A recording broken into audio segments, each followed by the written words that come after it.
کہ اچھا یہ ایسے ہو جائے گا تو ہم یہ کریں گے، اور بعد میں فار ایگزامپل بھول گئے، یا پھر کوئی ایسی بیماری آ گئی کہ ہمیں اسی میں ہمیں نہیں، ہم تو زندہ ہی ہے نا، مطلب ایسی چیز ہوگی کہ بندہ فوت ہو گیا، تو اس پہ اس کی وہ منت جو تھی وہ پوری ابھی نہیں کی ہوئی تھی، ابھی پڑی ہوئی ہے اس کی اسی طرح سے. تو اس کے بارے میں آپ دیکھیے کہ سنن ابو داؤد میں 2400 حضرت عائشہ رضی اللہ عنہ بیان کرتی ہیں کہ رسول اللہ صلی اللہ علیہ وسلم نے فرمایا کہ جو کوئی فوت ہو جائے اور اس کے ذمے روزے رہتے ہوں تو اس کا ولی اس کی طرح سے روزے رکھے. تو میں دیکھ رہی تھی کہ شادی شدہ عورت کا ولی تو اس کا خاوند ہوتا ہے، تو خاوند نے دوڑ لگا دینی ہے کہ کوئی نہیں، اب بلکہ ہر خاوند پہلے بیوی کو پکڑ پکڑ کے کہے گا کہ روزے رکھ کسی طرح سے، جو چھٹے ہیں وہ بھی پورے کر، میں بعد میں کہاں رکھوں گا. تو خیر اینی وے رسول اللہ صلی اللہ علیہ وسلم نے فرمایا کہ اس کا ولی اس کی طرح سے روزے رکھے، مطلب کہا تھا. امام ابو داؤد اور امام احمد بن حنبل نے اس حدیث کا یہ کہا کہ یہ مسئلہ جو تھا نا، یہ نظر کی صورت میں تھا، کہ کسی نے اگر نظر مانی ہے کہ میں اتنے روزے رکھوں گی اور وہ پھر روزے نہیں رکھ سکے تو وہ پھر اس کا ولی اس کے روزے پورے کرے گا. عطا کرے کہ ہمیں کبھی اتنا وقت ملے کہ ہم صحابہ کی زندگی کے بارے میں جان سکیں، کہ ان پہ جب قرآن نازل ہوتا تھا، جب وہ قرآن کی آیات سنتے تھے، تدبر کرتے تھے، سمجھتے تھے، تو ان کی زندگیاں ایسے کیسے بدلتی تھیں. ہم بھی تو آج وہی قرآن سن رہے ہیں نا. اللہ اکبر. اعوذ باللہ من الشیطان الرجیم، بسم اللہ الرحمن الرحیم. لم یکن الذین کفروا، کہ نہیں تھے وہ لوگ جنہوں نے انکار کیا. یہاں پہ کفر جو ہے نا، وہ انکار کے معنوں میں آپ اگر لیں گے نا تو آپ کو آسانی سے سمجھ بھی آئے گی کہ جنہوں نے انکار کیا، من اہل الکتابی، اہل کتاب میں سے، والمشرکین، اور مشرکوں میں سے، منفقین، کہ وہ باز آ جاتے، حتی تاتیہم البینہ، کہ یہاں تک کہ ان کے پاس بینہ نہ آ جائے. اب اس کو آسان ورڈز میں اگر آپ سمجھیں کہ اللہ سبحانہ تعالیٰ یہاں پہ کیا فرماتے ہیں اس سورہ میں نا، اللہ سبحانہ تعالیٰ نے جو سورت کا آغاز کیا یہ ان یوزول ہے. یوزلی ایسے سورت کا آغاز نہیں ہوتا. یہاں پہ اللہ سبحانہ تعالیٰ نے فرمایا کہ اہل کتاب اور مشرکین تب تک ایمان لانے والے نہیں تھے جب تک وہ بینہ نہ دیکھ لیں. ٹھیک ہے. اب یہاں پہ آپ دیکھیے کہ اہل کتاب کون تھے. اہل کتاب یہودی اور نصارہ تھے، جو کہ ابھی قرآن جب نازل ہوا تھا تو اس سے پہلے سے تھے. اور اللہ سبحانہ تعالیٰ نے اہل کتاب پر، ہم نے پڑھا نا بار بار، ہم قرآن میں سورۃ البقرہ میں، سورۃ النساء، سورۃ آل عمران میں نصارہ کے بارے میں بہت ڈیٹیل سے ہم نے پڑھا کہ اللہ سبحانہ تعالیٰ نے، یہ وہ قوم تھی کہ اللہ سبحانہ تعالیٰ نے کہا کہ انی فضلتکم علی العالمین، کہ میں نے جہانوں پہ ان کو فضیلت دی تھی. اور اللہ سبحانہ تعالیٰ نے قرآن پاک میں ان کی تعریف بھی کی ہے، یہود کی بھی کی ہے، نصارہ کی بھی کی ہے، جو ان میں اچھی چیزیں تھیں، اور جو ان میں غلط چیزیں تھیں اس کے بارے میں بھی اللہ سبحانہ تعالیٰ نے بتایا. کیوں بتایا؟ کیونکہ ہم لوگ جو مسلمان ہیں، ہم جان سکیں کہ یہ اہل کتاب جو تھے ان کے بھی نبی تھے، یہ بھی اللہ کو مانتے تھے، یہ بھی اپنے نبی کو مانتے تھے. اس کے باوجود انہوں نے کیا کیا تھا کہ اللہ سبحانہ تعالیٰ نے ان سے وہ منصب چھین لیا اور مسلمانوں کو عطا کیا تھا. تو آج کیا ہم وہ منصب کو سمجھ رہے ہیں؟ آج ہم کیا وہ کام کر رہے ہیں جس وجہ سے اللہ سبحانہ تعالیٰ نے ہمیں وہ منصب عطا کیا تھا؟ تو مشرکی، یہ جو اہل کتاب ہے نا، اب یہاں پہ دیکھیے کہ ان کا کفر، ان کا، اب اہل کتاب جو یہودی تھے انہوں نے تو ایسا نہیں تھا کہ اپنے نبی کا انکار کیا تھا، ایسا بھی نہیں تھا کہ انہوں نے اللہ کا انکار کیا تھا. یہاں پہ اللہ سبحانہ تعالیٰ، وہ کچھ یہودی جو سارے ایسے نہیں تھے جنہوں نے حضرت عزیر کو اللہ کا بیٹا مانا تھا، لیکن ان کا کفر کیا تھا کہ ان کو اللہ سبحانہ تعالیٰ کی طرف سے جو احکامات آئے تھے ان کو نہیں انہوں نے پورا کیا. سارے ایسے نہیں تھے، زیادہ تر ایسے لوگ تھے. رائٹ.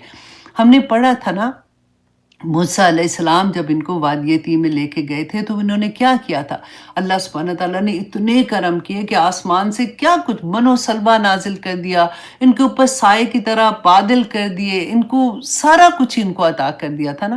لیکن ہر دفعہ یہ کوئی نہ کوئی ایسا بہانہ کر دیتے تھے، نہیں آپ اپنے رب سے جا کے یہ پوچھیں، آپ اپنے رب سے جا کے یہ پوچھیں، ان کو یہ کہیں کہ ہمیں یہ چاہیے۔ پھر آخر میں انہوں نے کہا کہ ہم من و سلوہ سے بھی تنگ آ گئے ہیں، ہمیں تو یہ دال اور ککڑی اور وہ ساری چیزیں چاہیے کھانے کے لیے۔ تو اللہ سبحانہ تعالیٰ نے کہا کہ اوکے، تم اپنے شہر میں جہاں سے تم نکلے تھے فلسطین سے، تم واپس اس میں چلے جاؤ، تم جاؤ گے تو تمہیں غلبہ حاصل ہو جائے گا۔ انہوں نے کہا نہیں جی، تم جاؤ اور تمہارا اللہ جائے، ہم یہاں پہ بیٹھے ہیں، وہ تو اتنے بڑی قوم ہے، ہم تو ان کے ساتھ جا کے نہیں لڑ سکتے، جبکہ اللہ سبحانہ تعالیٰ نے ان کو کہا تھا کہ تم لوگ جاؤ گے تمہیں غلبہ مل جائے گا۔ تو اللہ سبحانہ، یہاں تک کہ جب موسیٰ علیہ السلام کتاب لے کے آئے تھے، وہ تختیاں لے کے آئے تھے نا، اللہ کے احکامات لے کے آئے تھے، تو اللہ سبحانہ تعالیٰ نے کیا کہا تھا کہ کوہ طور کو ان کے اوپر معلق کر دیا تھا کہ پکڑو اس کتاب کو۔ اب آپ ساتھ ساتھ اپنے آپ کو رکھیے گا کہ کوہ طور پہ اللہ سبحانہ تعالیٰ نے ان کو کتاب دی تھی، انہوں نے کتاب کے ساتھ کیا کیا تھا، اور آج میں اور آپ، آج ہم سارے مسلمان جو ہیں وہ ہم اپنی کتاب کے ساتھ کیا کر رہے ہیں۔ اب نصارہ جو تھے، ان کا تو چلو سمجھ آتی ہے کہ انہوں نے حضرت عیسیٰ کو اللہ کا بیٹا بنا لیا تھا، ان کو سمجھتے تھے کہ اللہ سبحانہ تعالیٰ کے وہ بیٹے ہیں، اور انہوں نے، اللہ سبحانہ تعالیٰ نے فرمایا کہ کابرت کلمۃ تخرج من افواہہم، کہ اتنی بڑی بات اللہ سبحانہ تعالیٰ کے بارے میں کہتے ہیں۔ اور مشرکین کون تھے؟ مشرکین وہ تھے جو ابراہیم علیہ السلام جو تھے، انہی کی جو بچی کھچی تعلیمات تھی وہی۔ مکہ میں تو حضرت اسماعیل کو حضرت ابراہیم علیہ السلام ہی چھوڑ کے گئے تھے نا، تو وہاں سے ہی وہ چلتے وہیں پہ سے خانہ کعبہ تو انہوں نے بنایا ہوا تھا۔ اب دیکھیں، جس وقت اسلام آیا تھا تب بھی خانہ کعبہ کا طواف ہو رہا تھا، لوگوں کے لیے یہ بہت بڑی بات ہوتی تھی۔ وہاں کے لوگ، جب وہ لوگ آتے تھے، ان کی خدمت کرنا، ان کو ستو پلانا، ان کو کھانے کا انتظام کرنا، وہ سارا کچھ ہو رہا تھا، لیکن ساتھ ساتھ بدعات شامل ہوتی گئی۔ اور وہ پہلا شخص تھا جو خانہ کعبہ میں بت لے کے آیا تھا، عمر بن لوئی کے نام سے، یا عربی کے لفظ ہوتے ہیں نا، تھوڑا سا نام ادھر ادھر ہو جاتا ہے، مطلب اس کی سپیلنگ میں بھی اس طرح سے ہو جائے، لیکن عمر بن لوئی کے نام سے اس کا جو نام آتا ہے، وہ اس وقت کا بہت نیک عالم دین تھا۔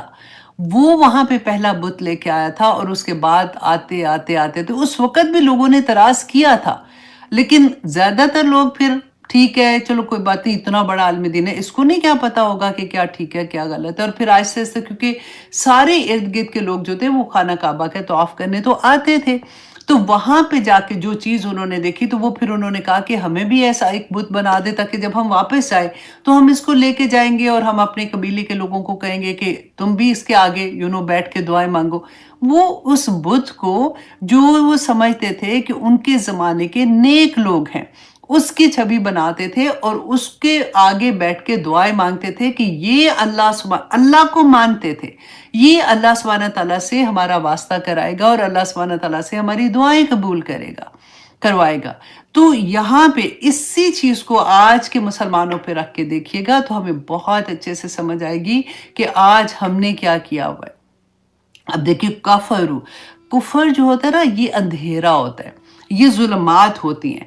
اب دیکھیے، ان کے اندر جو سب سے بڑا ظلم آ گیا تھا، ان کے، جب تک رسول اللہ صلی اللہ علیہ وسلم، جب مکہ میں رسول اللہ صلی اللہ علیہ وسلم پہ فرسٹ وحی آئی تھی، اس سے پہلے مکہ کے کیا حالات تھے وہ ہم نے بہت دفعہ پڑھا۔ سب سے بڑی بات ہے کہ عقیدے کا اندھیرا۔ عقیدہ ان کا کیا تھا؟ یہی جیسے میں نے بتایا نا، بتوں کے آگے بیٹھ کے کیا دعا مانگتے تھے کہ ہمیں اولاد دے دو، ہمارا کاروبار خراب ہو گیا تو ان کے آگے بیٹھ کے چڑھاوے چڑھانا کہ یہ خوش ان کو کر دے، یہ ہمارے لیے مانگیں گے، پھر عزتیں مانگنے کے لیے، پھر کبھی ان کی جنگیں ہوتی تھیں اس میں کامیابیوں کے لیے، ہر چیز کے لیے یہ کہاں مانگتے تھے؟ جا کے اپنے بتوں کے سامنے بیٹھ جاتے تھے۔ آج ہم دیکھیں کہ ہم پاکستان میں ہے نا، پاکستان اسلامک کنٹری ہے، ہم فال سنا ہے نا، وہاں پہ گئے تھے فال نکالنے، عام بات لگ رہی ہوتی ہے، ٹھیک ہے جی کوئی بات نہیں، کالی بلی راستہ کاٹ گئی تو چل کے نہ جانا، یہ غلط بات ہے، شیشہ ٹوٹ گیا، یہ بھی منحوس ہو گیا، اللہ اکبر. اور یہ جو 4 بیبیوں کی کہانیاں سنا بھی میں نے لاسٹ ٹائم بتایا تھا، ابھی تک بھی آپ دیکھیں لوگ ان چیزوں پہ بلیو کر رہے ہوتے ہیں نا. اور پھر مزاروں پہ جا کے منتیں مانگنا، اور پھر جب وہ پوری ہو جائیں تو پھر وہاں پہ جا کے چڑھاوے چڑھانا. یہ کون سے لوگ ہیں؟ کون سا ملک ہے؟ آج ہم لوگ ہیں، ہمارے پاس کیا قرآن نہیں آیا بینہ؟ اللہ سبحانہ تعالیٰ نے فرمایا کہ یہ نہیں ماننے والے تھے حتی تاتیہم البینہ، جہاں تک ان کے پاس بینہ نہ آ جائے. اور یہ بینہ جو ہمارے ہاتھ میں آ گئی ہے تو ہم آج کل کیا کر رہے ہیں؟ ان کو تو پھر اللہ سبحانہ تعالیٰ نے فرمایا تھا کہ یہ مان جائیں گے اس کے بعد شاید. اور آپ دیکھیں دوسرا اخلاق جو تھا نا اس کے اندھیرے تھے. اور وہ کیسے تھا؟ قتل کر دیتے تھے، آرام سے لڑائی ہوئی ایک دوسرے کو قتل کر دیا، لوٹ مار کرنا، جائیدادیں ہڑپ کر لینا، شراب نوشی، جوا عام تھا. یہ میں کس کی بات کر رہی ہوں؟ ایسے نہیں لگ رہا کہ ہم اپنی ہی بات کر رہے ہیں. ایک سیل فون چھیننے کے لیے بندہ دوسرے کو قتل بھی کر دیتا ہے. یہ تو سیل فون کی بات ہے نا. گھروں کی کہانیاں ہم نے دیکھا تھا کہ بہو کو کیسے قتل کر کے ٹکڑے ٹکڑے کر کے ان کو لفافے میں ڈالا ہر جگہ پہ. ہم نے پڑھا ڈسکے کی کہانی تھی، وہ جو ایک بچی کے ساتھ ان کی سگی خالہ تھی، اس نے اپنی بہو کے ساتھ کیا کیا تھا. اور جب وہ گیس کے سلنڈر پھٹتے ہیں تو وہ کن بہوؤں پہ ہی پھٹتے ہیں، ہر جگہ پہ کیوں نہیں پھٹتے ہیں؟ کیا کیا کچھ نہیں ہوتا. آپ دیکھیں کہ اخلاق کی لحاظ سے پاکستان میں آپ دیکھیں جو ڈانس پارٹیز ہوتی ہیں، اسکول میں ایون جب بچوں کو ڈانس پارٹیز ہوتی ہیں تو بچوں کو ٹیچرز بھی، میں نے ایک دفعہ پہلے بھی مینشن کیا تھا، اب ڈانس پارٹیز تو دور کی بات ہے، اب تو گھر گھر میں مہندیاں کیا ہیں، ماں باپ خود ارینج کرتے ہیں ڈانس پارٹیز کرنے کے لیے. اس کے علاوہ آپ دیکھیں کہ معاشرتی ظلم کا اندھیرا تھا. یہ کون سا ٹائم تھا؟ جب ابھی اسلام نہیں آیا تھا. میں اس وقت کی بات کر رہی ہوں اور آج کے ساتھ کمپیئر کر رہی ہوں کہ ان کے ساتھ معاشرتی ظلم کیا تھا کہ بیٹیوں کو زندہ درگور کر دیتے تھے. آج تو وہ تو پیدا ہوئی بچی زندہ درگور پیٹ میں ہی ختم کر دیتے ہیں، ابارشن کرا دیتے ہیں آرام سے. اور یتیم بچوں کا حق جو ہے وہ چچا کھا جائیں گے، کبھی جو جن کے ہاتھ چڑھے گا وہ کھا جائیں گے کہ یہ بچوں کو اب کس نے دینا ہے. اللہ اکبر. اب دیکھیے غریبوں کی لائنیں فرق، امیروں کی لائنیں فرق. غریبوں کے ساتھ عدالت میں فرق سلوک اور امیروں کے ساتھ فرق سلوک. اور پھر سب سے بڑی بات تھی کہ وحی کا جو اندھیرا تھا، جو ان کے پاس بھی وحی آئی تھی نا، انہوں نے وحی کو بھلا دیا تھا. آہستہ آہستہ بدعات آ گئی تھی. آج بھی آپ دیکھیں جب کوئی فوت ہو جاتا ہے تو ہم کیا کہتے ہیں؟ جو 25 قرآن پاک بخشے گئے. کہاں سے آئے وہ 25 قرآن؟ فلاں مسجد میں جو وہ بچے پڑھتے ہیں نا، حفظ کرنے بیٹھتے ہیں تو وہ قرآن پڑھتے جاتے ہیں. اچھا جی، وہ مولوی صاحب ان کو جمع کرتے رہتے ہیں اور پھر وہ محلے میں کوئی فوت ہوتا ہے تو وہ کیونکہ چندہ بھی ادھر دینا ہوتا ہے، سارا کچھ کرنا ہوتا ہے، جی یہ اتنے قرآن پاک پڑھے ہوئے، یہ اب جو فوت ہو گیا اس کو بخش دیں. زندگی میں خواص نے کبھی قرآن کھولا بھی نہ ہو، اس کی زندگی قرآن کے مطابق ہو بھی نہ بھلے. آپ ہم کون سی دنیا میں رہتے ہیں؟ اس کے علاوہ آپ دیکھیے کہ وہاں پہ اللہ سبحانہ تعالیٰ نے فرمایا کہ اہل کتاب، نام تو وہی دیا نا، ٹائٹل تو وہی رکھا تھا. تو اہل کتاب، آج ہمارا ٹائٹل بھی تو مسلمان کا ہے نا، تو ان کا کیا تھا؟ ان کا عمل ویسا نہیں تھا جیسے ان کو اللہ سبحانہ تعالیٰ نے حکم دیا. آج میرا اور آپ کا اور ہمارے ارد گرد لوگوں کا عمل جو ہے، کیا وہ قرآن کے مطابق ہے؟ کیا میری زندگی رسول اللہ صلی اللہ علیہ وسلم کے بتائے ہوئے طریقے کے مطابق ہے؟ کیا میں رسول اللہ صلی اللہ علیہ وسلم کو حوض کوثر پر ملنے کے قابل ہو گئی ہوں؟ کیا حق جو اللہ سبحانہ تعالیٰ نے ہم پہ دوسروں کے رکھے ہیں میں کوشش کرتی ہوں کہ میں پورے کروں؟ جھوٹ بولنا، اللہ کی واضح احکامات سن کر بھی عمل نہ کرنا. ہم نے سورۃ البقرہ کو کیوں پڑھا تھا؟ تو کیا تھا اس کا مین؟ بقرہ کیا تھا کہ مین جو اس میں سٹوری تھی کہ اہل کتاب کو جب اس کا حکم دیا گیا تھا تو اللہ سبحانہ تعالیٰ نے فرمایا کہ ایسا تھا کہ وہ نہیں کرنے والے تھے، کیونکہ بار بار پوچھتے تھے اچھا اللہ پوچھ کیا ہو کہ وہ اس کا کلر کیسا ہوگا، اچھا پوچھ کیا ہو کہ کیا وہ ہل جوتی ہو، اچھا یہ پوچھ کیا ہو، اچھا ہم کرنا چاہتے ہیں، اس کو قربان کرنا چاہتے ہیں، لیکن پوچھ کیا ہو کہ کیا وہ اس کا کلر، مطلب جو بھی انہوں نے پوری لسٹ ہے نا سورۃ البقرہ میں جو پڑھتے ہیں. پھر اللہ سبحانہ تعالیٰ نے فرمایا کہ آخر میں انہوں نے اس کو کر ہی دیا ذبح، اور وہ ایسا نہیں تھا کہ وہ کرنے والے تھے، ایسا لگتا تھا نا. آج ہمیں بھی اللہ سبحانہ تعالیٰ، ان کے لیے تو میں کہتی ہوں یہ کتنی اچھی بات تھی کہ اللہ نے کہا آخر انہوں نے کر ہی دیا، پوچھا بار بار. آج ہم ہر درس میں جا کے کیا پوچھتے ہیں؟ کیا نیل پالش لگا کے نماز پڑھ سکتے ہیں کہ نہیں؟ اچھا یہ بتائیے کہ کیا حجاب کا حکم کیا ضروری ہے؟ حجاب کرنا، کیا کور کرنا ضروری ہے؟ اتنی بینہ آیات سامنے ہیں کہ اللہ سبحانہ تعالیٰ نے فرمایا یا ایھا النبی قل لازواجک و بناتک و نساء المؤمنین، اپنی بیویوں سے، اپنی بیٹیوں سے اور مسلمان عورتوں سے کہہ دو یدنین علیہن جلابیبہن، اپنے اوپر ایک بڑی چادر ڈال دیں جب وہ غیر محرموں کے سامنے جاتے ہیں. کہا تھا نا. پھر کیا سمجھ نہیں آئی اس میں؟ اللہ سبحانہ تعالیٰ نے سورۃ نور میں کہا تھا کہ اپنی اوڑھنی اپنے سینوں پہ ڈال لو، ٹھیک ہے؟ تو پھر بھی سمجھ نہیں آئی. کس سے پوچھتے ہیں؟ کیا پوچھتے ہیں؟ یہ تو بینہ آیات ہیں، اس میں تو کوئی ایسی چیز ہے ہی نہیں ہے. اللہ سبحانہ تعالیٰ نے فرمایا کہ کچھ آیات ایسی ہیں جس کے بارے میں وہ والی آیات ہیں جن کے بارے میں کہہ سکتے ہیں کہ ان کو ٹھیک طرح سے سمجھ نہیں آئی. تو اللہ سبحانہ تعالیٰ نے کہا اس کی اصل اللہ ہی جانتے ہیں. عمل کے لحاظ سے قرآن میں کوئی ایک آیا ایسی نہیں ہے کہ آپ کو سمجھ نہ آئے. آپ صرف ورڈ ٹو ورڈ ٹرانسلیشن بھی پڑھ لیں گے نا تو آپ کو اس کی سمجھ آ جائے گی. صرف ورڈ ٹو ورڈ ٹرانسلیشن پڑھ لیں گے اس کی سمجھ آ جائے گی، تفسیر کی بھی ضرورت نہیں ہوگی. لیکن عمل کرنے والے بنیں گے تو سمجھ آئے گی نا. آج ہم دیکھیں، ہم قرآن پاک میں قصے ہیں، وہ تو اس میں تو قصے تھا، ہمیں تو سمجھ نہیں آئی ہے. ہم ٹی وی سے، ہم ڈراموں سے سبق لیتے ہیں. ایک دوسرے سے بات کیا کہ تم نے وہ ڈرامہ دیکھا، اتنا سبق آموز تھا، مجھے تو اتنا اچھا لگا. اور دوسری کہہ رہی ہے اچھا مجھے بتانا نا سٹوری، میں خود دیکھوں گی، کون سا والا ڈرامے کا نام بتا دو، میں خود ہی سے واچ کروں گی. آپ تبلیغ کر رہے ہیں کہ آپ وہ ڈرامے سے سبق سیکھیں گے، ہے نا؟ قرآن نے تو چھوڑ دیا کیا ہمیں سبق سکھانا. وہ قصوں میں ہمیں سبق نہیں ملتا. اللہ سبحانہ تعالیٰ نے جو ایک ایک آیا ہمیں سبق دینے کے لیے دی ہے، اس کے لیے ہمارے پاس وقت نہیں ہوتا. ایوری سنگل ڈے ہمارے پاس وقت ہوگا کہ ہم نے drama, that is my relaxing time, that is my own time. لیکن قرآن کے ساتھ مائی اون ٹائم کب ہوگا؟ اللہ سبحانہ تعالیٰ ہم سب پر رحم کرے، آمین ثم آمین. لم یکن الذین کفروا، کہ نہیں تھے وہ جنہوں نے کفر کیا، جنہوں نے انکار کیا، من اہل الکتابی، اہل کتاب میں سے، والمشرکین، اور مشرکین میں سے، منفکین، کہ وہ باز آ جائیں، حتی تاتیہم البینہ، کہ یہاں تک کہ ان کے پاس بینہ آ جائے. تو ہم یہ دیکھیں کہ اس بینہ کے بعد ہم باز آئے ہیں کہ نہیں آئے.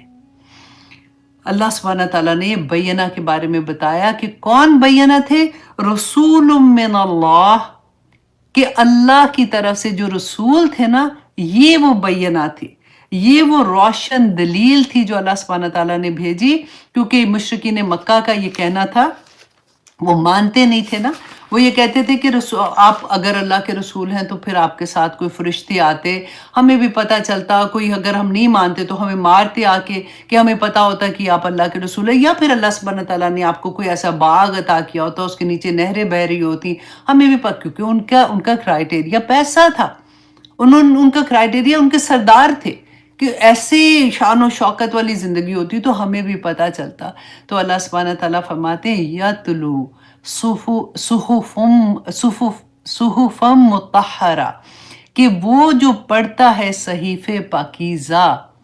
کہ رسول اللہ صلی اللہ علیہ وسلم کا کیا کام تھا؟ اللہ سبحانہ تعالیٰ نے فرمایا سورۃ آل عمران کی آیت نمبر 164 میں، لَقَدْ مَنَّ اللَّهُ عَلَى الْمُؤْمِنِينَ اِذْ بَعَثَ فِيهِمْ رُسُولًا مِّنْ أَنفُسِكُمْ.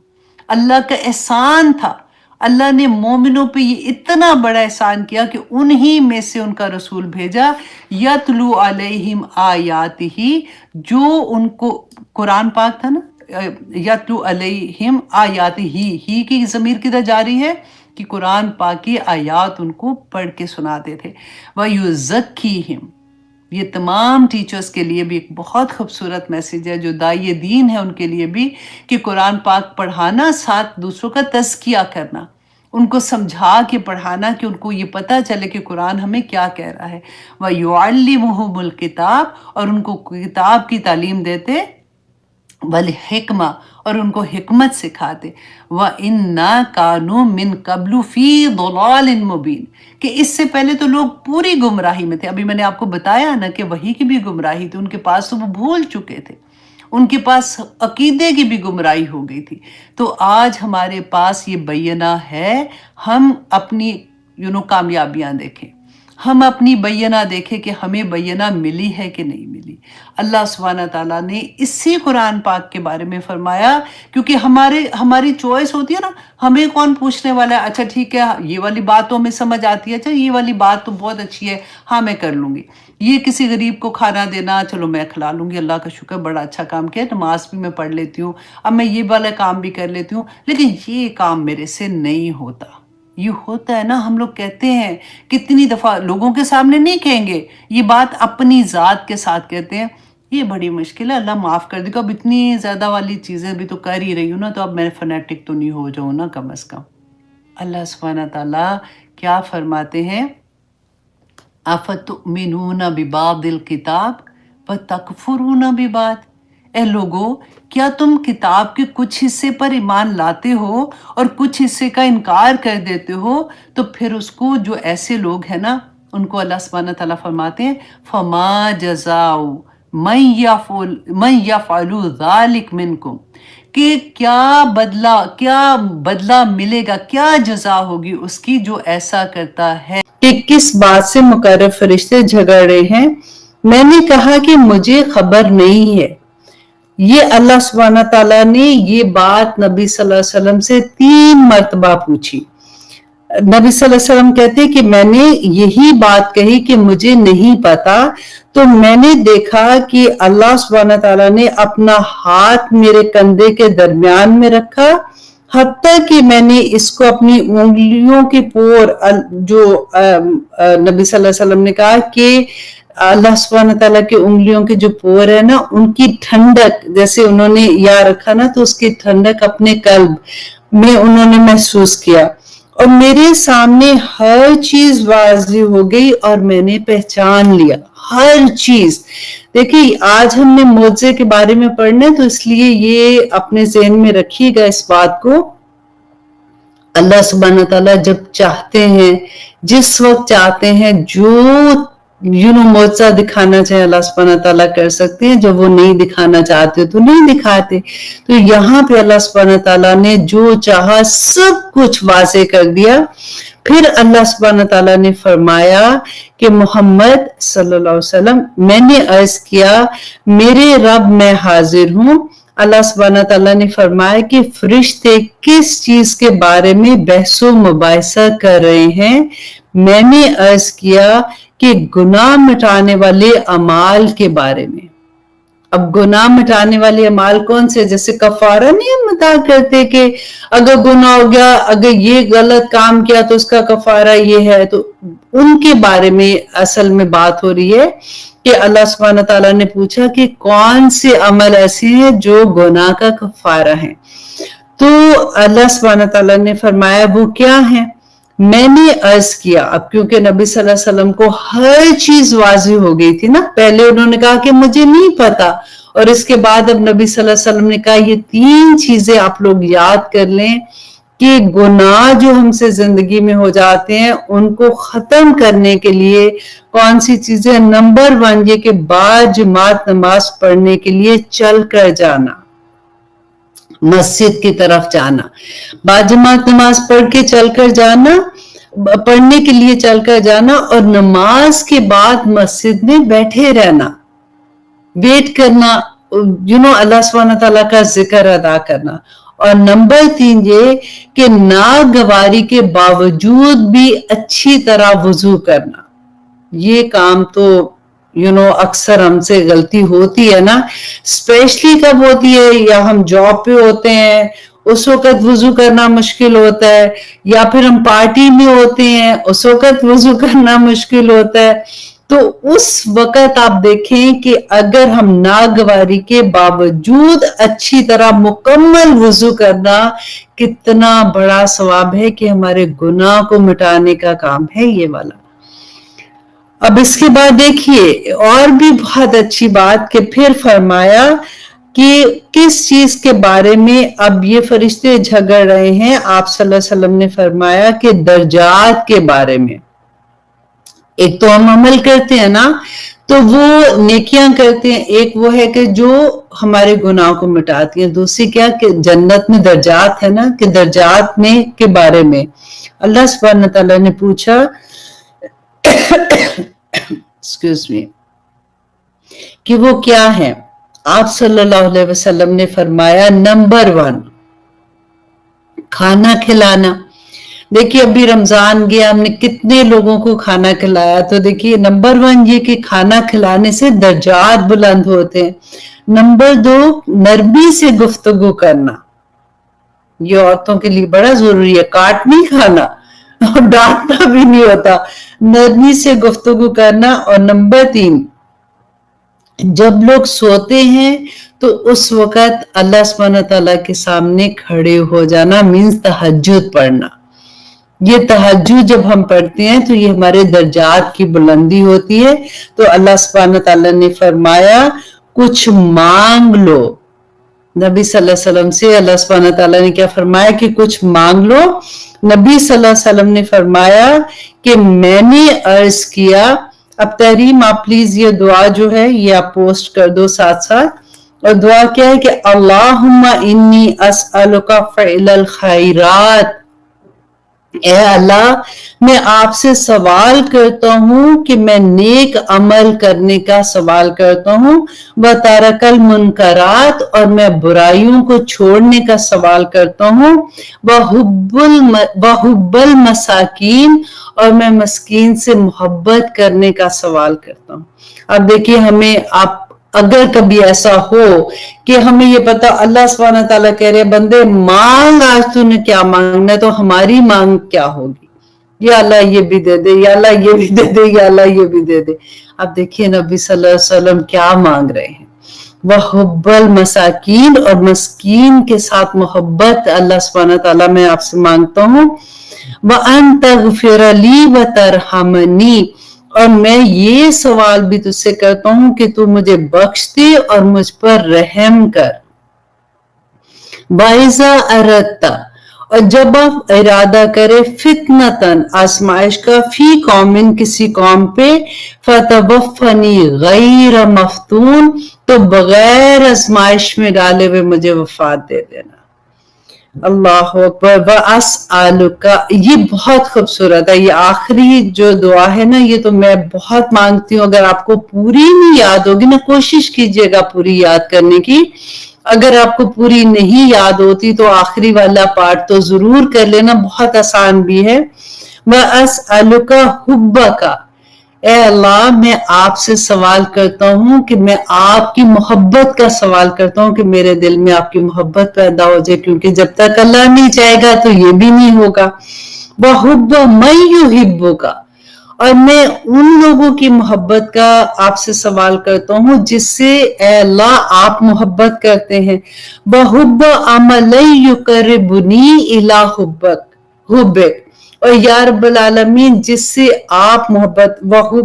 وحب عملاً، اور ایسا عمل کرنے کی توفیق عطا کرے میرے اللہ جس سے آپ محبت کرتے ہیں.